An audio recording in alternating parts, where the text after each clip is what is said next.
Presiden Jokowi menetapkan Rencana Aksi Nasional Penanggulangan Ekstremisme yang mengarah terorisme atau RAN-PE periode 2020-2024. Ekum et bonum est lex legum. Apa yang adil dan baik adalah hukumnya hukum. Assalamualaikum warahmatullahi wabarakatuh. Shalom, Om Swastiastu, Namo Buddhaya, dan salam kebajikan kepada Dewan Juri yang terhormat, kepada para pemerhati hukum se-Indonesia, serta kepada rekan-rekanku sebangsa dan setanah air. Perkenalkan, kami tim Abdul Gofar Pringgodikdo. Pada kesempatan kali ini, kami akan memaparkan mosi perdebatan pengesahan Peraturan Presiden tentang Rencana Aksi Nasional Pencegahan dan Penanggulangan Ekstremisme atau yang dapat kita sebut dengan Perpres RAN-PE. Bersama saya Radendara Saidati Artunia Putri, selaku pembicara pertama yang akan memaparkan mengenai definisi, latar belakang, urgensi, dan kesimpulan pada mosi perdebatan kita kali ini. Bersama rekan saya Salsabila Sania Putri selaku pembicara kedua sebagai pihak pro dan Ahmad Sultan Zainawi selaku pembicara ketiga sebagai pihak kontra. Dewan Juri yang terhormat, Peraturan Presiden atau yang disingkat Perpres merupakan peraturan perundang-undangan yang dibuat oleh Presiden. Peraturan Presiden sendiri diatur di dalam Undang-Undang Nomor 12 Tahun 2011. Materi yang dimuat di dalam Peraturan Presiden adalah materi yang diperintahkan oleh Undang-Undang untuk melaksanakan peraturan pemerintah atau untuk melaksanakan penyelenggaraan kekuasaan pemerintahan, di mana kekuatan Peraturan Presiden yaitu mengikat secara umum dan sesuai dengan Pasal 7 Ayat 1, kedudukan Perpres berada di bawah peraturan pemerintah. Urgensi Perpres sendiri dapat dilihat dari pernyataan Presiden Joko Widodo di mana tidak adanya visi menteri, melainkan ada visi presiden, dan seluruh elemen negara harus bekerja sama untuk mewujudkan visi presiden tersebut yang tertuang di dalam Peraturan Presiden. Dan di awal tahun ini, Presiden Joko Widodo telah menerbitkan dan mengesahkan Peraturan Presiden Nomor 7 Tahun 2021 tentang Rencana Aksi Nasional Pencegahan dan Penanggulangan Ekstremisme berbasis kekerasan yang mengarah kepada terorisme atau yang disebut juga dengan Perpres RAN-PE. Perpres tersebut ditandatangani oleh Presiden Joko Widodo pada tanggal 6 Januari dan diundangkan pada tanggal 7 Januari tahun 2021. Perpres RAN-PE sendiri memuat rencana pelatihan dan sosialisasi pencegahan ekstremisme berbasis kekerasan yang mengarah di masyarakat. Perpres RAN-PE ini bersifat melengkapi berbagai peraturan perundang-undangan nasional terkait dengan tindak pidana terorisme. Dewan Juri yang terhormat, selanjutnya adalah latar belakang dari Perpres RAN-PE, yaitu menjawab kekhawatiran pemerintah Indonesia terhadap gerakan ekstremisme, dan Presiden Joko Widodo telah mengeluarkan Perpres RAN-PE ini untuk menindaklanjuti gerakan tersebut. Dan hadirnya Perpres RAN-PE ini merupakan solusi atas problematika masyarakat mengenai terorisme di Indonesia. Ekstremisme menyebabkan kondisi rawan yang mengancam hak warga negara atas rasa aman dan stabilitas keamanan. Sehingga Peraturan Presiden ini memiliki rencana-rencana yang terpadu yang dinilai sebagai bentuk ikhtiar pemerintah terhadap pencegahan yang memperkuat kinerja bagi kementerian, lembaga, serta infrastruktur penanganan ekstremisme di Indonesia. Tetapi di sisi lain, hadirnya Perpres RAN-PE ini dinilai berpotensi menimbulkan persekusi, di mana hal ini dikarenakan tidak jelasnya definisi maupun kriteria ekstremisme yang ada di dalam peraturan tersebut, dan dapat memunculkan simplifikasi dari sejumlah kelompok masyarakat apabila pemerintah tidak memberikan kriteria dan definisi yang jelas. Dewan Juri yang terhormat, mengingat ekstremisme ini sangat mengancam negara kesatuan Republik Indonesia, maka dengan sigap dan aktif pemerintah melakukan tindakan bagi gerakan tersebut. Salah satunya yaitu peran aktif Presiden dalam menyelenggarakan Peraturan Presiden Nomor 7 Tahun 2021. Namun di samping hal itu, peraturan ini menimbulkan pro dan kontra di kalangan masyarakat, seperti halnya polemik yang muncul karena ketidakjelasan tentang urgensi, tujuan, sasaran, dan aspek redundan proyek RAN-PE, sehingga dinilai kontraproduktif dengan politik. Jika ditinjau dari hasil penelitian yang seharusnya menjadi landasan kebutuhan masyarakat, Lembaga Litbang Independen dan hasil penelitian Litbang Kemenak menyatakan bahwa sebenarnya Indonesia ini tidak dalam keadaan darurat ekstremisme, yang didukung oleh pernyataan Profesor Siti Zuhro bahwasanya permasalahan utama di negeri ini adalah ketimpangan sosial, ketidakadilan, dan diskriminasi. Dewan Juri yang terhormat, setelah pemaparan tersebut kami akan memaparkan mosi ini lebih lanjut mengenai pengesahan Peraturan Presiden tentang Rencana Aksi Nasional Pencegahan dan Penanggulangan Ekstremisme atau yang kita sebut dengan Perpres RAN-PE, Dari rekan saya Salsabila Sania Putri selaku pihak kedua dan sebagai pihak pro, dan Ahmad Sultan Zainawi selaku pihak ketiga sebagai pihak kontra. Sekian dan terima kasih. The law gives no more than is demanded. Hukum memberi tidak lebih dari yang dibutuhkan. Assalamualaikum warahmatullahi wabarakatuh. Shalom, Om Swastiastu, Namo Buddhaya, salam kebajikan. Kepada Dewan Juri yang kami hormati, kepada pemerhati konstitusi dan sivitas akademika yang kami banggakan, saya Salsabila Sania Putri selaku pembicara kedua berkedudukan di pihak pro akan menyampaikan argumentasi pada perdebatan kali ini dengan mosi pengesahan peraturan presiden tentang rencana aksi nasional pencegahan dan penanggulangan ekstremisme atau kita sebut dengan Perpres RAN-PE. Dalam penyampaian argumentasi saya berlandaskan basis filosofis, yuridis, dan sosiologis yang termuat dalam 3 argumentasi utama dan 1 buah solusi. Dewan juri yang kami hormati, sekali lagi saya menegaskan secara lugas, tegas, dan mantap saya mendukung hadirnya mosi perdebatan kali ini. Sebelum memasuki argumentasi yang pertama, saya akan menjelaskan latar belakang pengesahan peraturan presiden tentang RAN-PE ini, di mana berbagai kelompok ekstremisme telah menjamur di Indonesia. Dibuktikan pada tahun 2017 sebanyak 2.691 orang terkait dengan kelompok teror berada pada pengawasan pemerintah, dan kelompok tersebut tidak hanya bergerak secara langsung, akan tetapi juga melalui media sosial. Berdasarkan laporan Badan Pembangunan Internasional Amerika Serikat, bahwa calon perekrutan anggota ekstremisme dapat diakses melalui media sosial. Tentunya hal ini menunjukkan betapa berbahayanya gerakan ekstremisme yang tidak hanya secara langsung, akan tetapi juga melalui media sosial. Dewan juri yang kami hormati, seperti yang kita ketahui bahwa akhir-akhir ini Indonesia telah diguncang beberapa kasus ekstremisme berbasis terorisme seperti di Gereja Katedral Makassar dan aksi tembak-menembak di Mabes Polri. Oleh sebab itu, Dewan juri yang kami hormati, aksi ekstremisme yang berbasis terorisme sangat berbahaya dan mengguncang stabilitas dan kedaulatan negara. Oleh sebab itu, kita perlu memahami makna dari ekstremisme baik secara teoritik maupun berdasarkan undang-undang. Secara teoritik, definisi dari ekstremisme merupakan paham yang memiliki karakter berpikiran tertutup, anti-demokrasi, intoleransi, dan melakukan berbagai cara untuk mencapai sebuah tujuan. Dan berdasarkan pasal 1 angka 2 Perpres RAN-PE, bahwa ekstremisme merupakan keyakinan atau tindakan yang dalam bentuk tulisan lisan maupun sikap ataupun tindakan yang dinilai ekstrim dengan menggunakan kekerasan ataupun ancaman kekerasan yang dapat mendukung atau melakukan terorisme. Dewan juri yang kami hormati, memasuki pada argumentasi yang pertama, yaitu faktor-faktor yang mendukung pengesahan peraturan presiden tentang RAN-PE. Yang pertama, didukung dengan berbagai problematika komunal yang disebabkan atas dasar primordialisme dan keagamaan. Yang kedua, perbedaan pandangan politik, yang ketiga kesenjangan ekonomi, dan yang keempat diskriminasi dan intoleransi. Oleh sebab itu, Dewan juri yang kami hormati, sebagaimana kita ketahui, tindakan ekstremisme berbasis terorisme merupakan tindakan inkonstitusional yang sudah tidak sejalan dengan tujuan bangsa Indonesia. Dan sejatinya, tindakan terorisme sudah termaktub dalam Statuta Roma, merupakan tindakan extraordinary crime yang tidak dapat kita toleransi, Dewan juri yang kami hormati. Berdasarkan regulasi, yaitu Undang-Undang Nomor 15 Tahun 2003 tentang anti-terorisme, sudah menunjukkan bahwa tindakan terorisme sangat dikecam dan dilarang di Indonesia dan sangat berpotensi untuk mengguncang stabilitas dan kedaulatan negara. Dewan juri yang kami hormati, memasuki poin argumentasi yang kedua, yaitu urgensi pengesahan peraturan presiden tentang RAN-PE berdasarkan status quo yang ada. Pada tanggal 7 Januari 2021, Perpres ini telah diundangkan oleh Presiden Joko Widodo, yang mana Perpres ini merupakan wujud manifestasi kepastian yang diberikan oleh negara kepada masyarakat, yang mana hadirnya rencana aksi nasional dapat mengurangi pemacu tindakan ekstremisme berbasis terorisme dengan menggunakan berbagai metode yang dapat mengurangi hal tersebut, baik dalam kondisi struktural, kondisi kondusif, dan proses radikalisasi.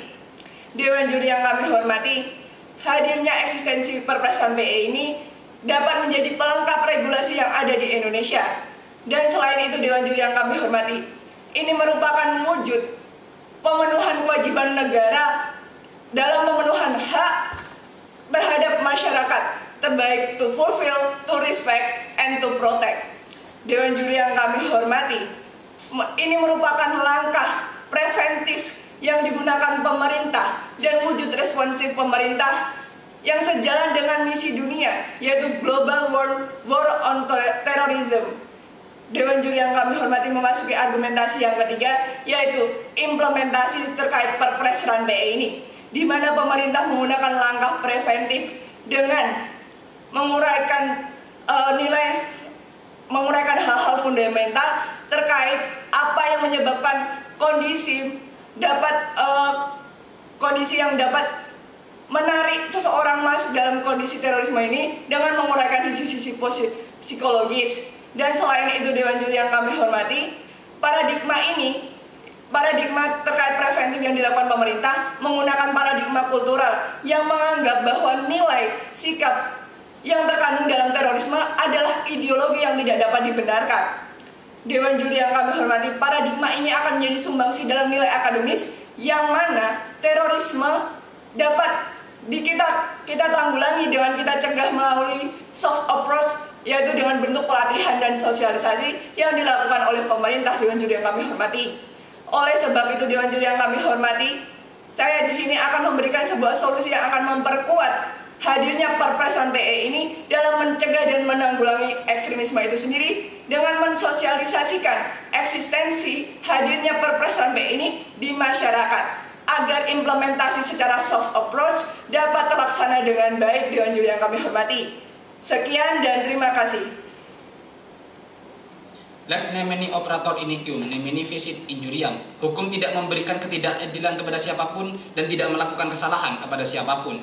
Assalamualaikum warahmatullahi ta'ala wabarakatuh. Shalom, Om Swastiastu, Namo Buddhaya, dan salam kebajikan. Dewan juri yang terhormat, rekan-rekanku sebangsa dan setanah air, dengan saya Ahmad Sultan Zelawi selaku pembicara ketiga berdiri sebagai posisi kontra dalam mosi perdebatan kali ini, yakni pengesahan peraturan presiden tentang rencana aksi nasional penanggulangan dan pencegahan ekstremisme. Keberpihakan kami di sini ditopang oleh dua buah argumentasi utama, yakni yang pertama kurangnya urgensi Perpres RAN PE, dan yang kedua indikasi Perpres RAN PE yang berpotensi untuk mempersekusi kebebasan berpendapat. Namun sebelum menyampaikan argumentasi kami, izinkan kami membidas kesalahan berpikir daripada pembicara pro.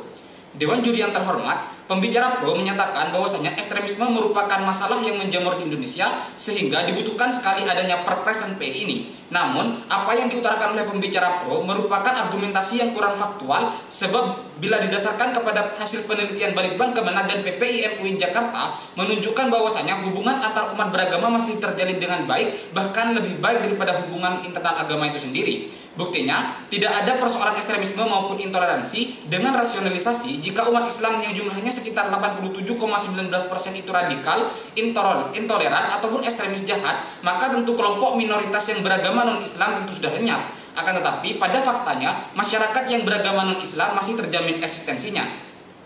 Ini merupakan basis utama atas bidasan kami terhadap pembicara pro. Dewan juri yang terhormat memasuki poin argumentasi kami yang pertama, yakni kurangnya urgensi Perpres RAN PE. Secara material, aturan mengenai gerakan ekstrim dan radikal yang berpotensi menimbulkan paranoid di kalangan masyarakat sebenarnya sudah tersolusikan melalui UU nomor 16 tahun 2017 tentang Ormas dan UU nomor 5 tahun 2018 tentang anti terorisme, serta dalam moto ideologi Pancasila yang berbunyi Bhinneka Tunggal Ika. Dua undang-undang serta moto daripada Pancasila tersebut sejatinya sudah cukup membuat ekstremisme dan terorisme di Indonesia tidak berdaya. Buktinya, secara kuantitas, persentase ekstremisme dan terorisme di Indonesia relatif rendah, sebagaimana yang dikatakan oleh Profesor Siti Zuhro, bahwasanya masalah utama di negeri ini bukanlah terorisme ataupun radikalisme, akan tetapi ketimpangan sosial dan ketidakadilan. Perihal tersebut mengidentifikasikan bahwasanya eksistensi Perpres RAN PE ini kurang urgen untuk masa sekarang, bahkan lebih parahnya lagi, ia cenderung berpotensi untuk merugikan perekonomian negara, sebab dalam pasal 11 Perpres nomor 7 tahun 2021 disebutkan bahwasanya pendanaan RAN PE ini berasal dari APBD maupun APBN, padahal masih banyak kepentingan negara yang jauh lebih urgen dan perlu diselesaikan. Oleh karenanya, upaya mempertahankan Perpres RAN PE ini tidak perlu diglorifikasi secara berlebihan sehingga menghalalkan beberapa cara untuk tetap mempertahankannya. Dewan juri yang terhormat memasuki poin argumentasi kami yang kedua, yakni indikasi Perpres RAN PE yang berpotensi mempersekusi kebebasan berpendapat. Beberapa tokoh menuding bahwasanya Perpres RAN PE ini sangat berpotensi untuk mempersekusi kebebasan berpendapat, sebab jika didasarkan kepada pasal 1 ayat 2 Perpres RAN PE ini, terdapat larangan berbasis lisan yang mengarah kepada ekstremisme. Dengan demikian, rakyat akan ambigu untuk berpendapat karena rentan sekali terhadap tuduhan ekstremisme berbasis lisan. Selain itu, terdapat beberapa bukti yang mengidentifikasikan bahayanya ekstensi Perpres NPE yang berpotensi untuk mempersekusi kebebasan berpendapat, yakni yang pertama, tindakan persekusi oleh aparat atau kelompok yang dijadikan mitra dalam community policing terhadap para tokoh, kritis, aktivis, ajaran atau simbol agama sehingga seseorang ataupun suatu kelompok akan semakin dipersekusi meskipun dalam status terduga. Kedua, memicu tindakan reaktif BUMN, Kemenak ataupun Menpan RB sehingga para pimpinan BUMN dan kementerian akan semakin masif merepresi bawahannya demi menjalankan Perpres NPE ini. Ketiga, memicu konflik horizontal yang termus di dalamnya adalah polarisasi, adu domba ataupun jurigesan. Bagaimana tidak jika rakyat justru diseling hadap-hadapkan antara yang pro, netral, ataupun yang menolak, ataupun yang sejalan dengan program penanggulangan ekstremisme ini. Bahkan setiap orang bisa menginteli orang lainnya meskipun mereka berkawanan, bertetangga, atau bekerja dalam instansi yang sama sehingga konflik horizontal rawan terjadi. Keempat, memberangus kebebasan berpendapat yang kemudian secara langsung ataupun tidak, running RAN PE ini kemudian menimbulkan suasana haunted bagi para ASN sehingga mereka takut untuk menyuarakan aspirasinya sebagai manusia merdeka yang juga dijamin hak asasinya dalam pasal 28E ayat 3 Undang-Undang Dasar 1945. Tentunya hal ini tidak sejalan dengan pernyataan Presiden Jokowi yang sejak awal menjabat membuka keran kritik sebagai langkah untuk membangun bukan sebagai enemy. Serta ini juga bertentangan dengan prinsip negara demokrasi yang di dalamnya diatur bahwasanya kebebasan berpendapat tidak boleh direpresi. Dari analisis tersebut dapat disimpulkan bahwasanya hipotesis matinya demokrasi dan berseminya kembali sistem otoriter di Indonesia bukan hal yang salah mengingat kepada ciri-ciri sistem otoriter yang membatasi hak minoritas dan pemusatan kekuasaan. Dengan demikian, potensi kericuhan antara rakyat dan elit sangatlah besar melihat kepada traumatis rakyat terhadap otoritarianisme. Karenanya, bisa disimpulkan bahwasanya Perpres NPE ini berimplikasi buruk terhadap tatanan demokrasi kita. Oleh sebab itu, Dewan Juri yang kami hormati, solusi yang kami tawarkan pada perdebatan kali ini ialah perlunya tindak lanjut yang berupa pencabutan terhadap Perpres NPE ini, melihat kepada tidak adanya urgensi Perpres tersebut, serta melihat kepada potensinya yang mampu mempersekusi kebebasan berpendapat sehingga kemudian berimplikasi terhadap matinya demokrasi kita. Jalan tengah yang dapat diambil dalam persoalan ini yaitu dengan melalui pendekatan persuasif, humanis, serta edukatif seperti menerbitkan panduan pencegahan radikalisme di lingkungan BUMN dan swasta yang dilakukan oleh BNPT pada tahun 2020 silam, atau dengan mempersuasi rakyat untuk berliterasi terkait kasus yang bersangkutan seperti membaca buku moderasi beragama yang diterbitkan oleh Kemenak. Cara demikian jauh lebih efektif daripada harus mengesahkan Perpres baru yang tumpang tindih dengan UU lainnya serta kurang memberikan solusi yang cukup signifikan. Sekian dan terima kasih. Wassalamualaikum warahmatullahi wabarakatuh. Setiap kebenaran pasti memiliki dua sisi, di mana kita penting untuk melihat kedua sisi tersebut sebelum pada akhirnya kita menentukan sebuah kebenaran dan memilih dari salah satunya. Assalamualaikum warahmatullahi wabarakatuh. Shalom, Om Swastiastu, Namo Buddhaya, dan salam kebajikan. Dewan Juri yang terhormat, tibalah kita pada akhir perdebatan kali ini dan berkenankan saya Raden Dara Saidati Alfiumiyah Putri selaku pembicara pertama untuk menyampaikan kesimpulan pada mosi perdebatan kita kali ini. Dewan Juri yang terhormat, pihak pro telah menyampaikan faktor-faktor yang mendasari hadirnya Perpres NPE di Indonesia. Yang pertama, besarnya potensi konflik komunal atas dasar primordial dan keagamaan. Yang kedua adalah kesenjangan ekonomi. Yang ketiga adalah perbedaan dan pandangan politik. Yang keempat, diskriminasi dan intoleran. Yang mana tindakan terorisme merupakan tindakan inkonstitusional yang tidak sejalan dengan tujuan negara kesatuan Republik Indonesia.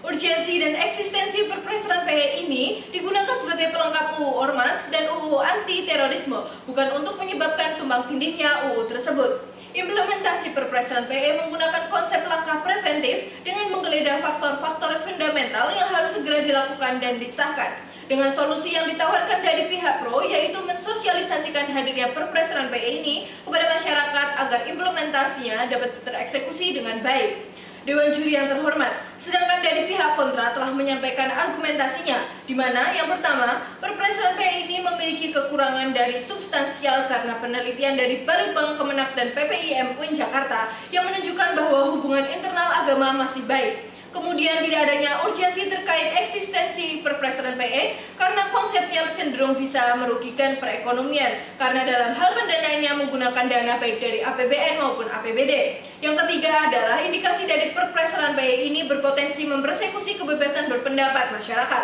dengan penawaran solusi yang diberikan dari pihak kontra, yaitu perlunya tindak lanjut berupa pencabutan terhadap Perpres RAN-PE ini melihat karena tidak adanya urgensi serta potensi yang baik untuk kemudian untuk mempersekusi kebebasan pendapat sehingga berimplikasi terhadap hancurnya demokrasi di negara ini. Sekian dan terima kasih. Wassalamualaikum warahmatullahi wabarakatuh. Salam konstitusi.